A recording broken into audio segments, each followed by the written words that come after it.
Steve, sometimes I fall in kind of a trap, giving complex instructions to a group I'm facilitating, which also means I can see it in their eyes, kind of they just disappear because it becomes too much. So I just babble about what we're going to do for a whole day. Yeah, the very wise facilitator David from IAF France commented on our video about language about this, about multi-layer instructions. I tend to do a couple of things to set out the path of the intervention and say, we're going to be doing step A, B, and C. But don't worry about the details of step A, B, and C. I'll brief you on that when we get to it.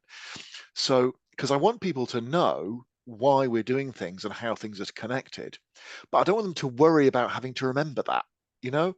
So I'll both set the path and then give the micro instruction when needed.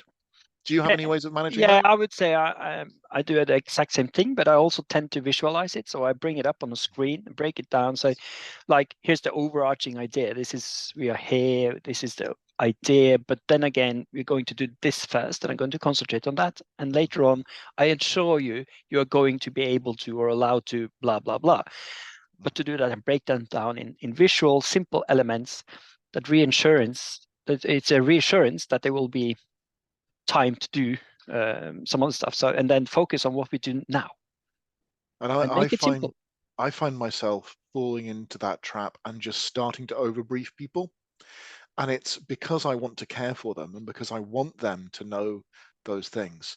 But having something visual like that to go back to is helpful. And once I've done it, I often be like, okay, you don't need to worry about that. Here's the thing. And I think I'm going to adopt your visual thing and say, and here it is on the wall. Nice.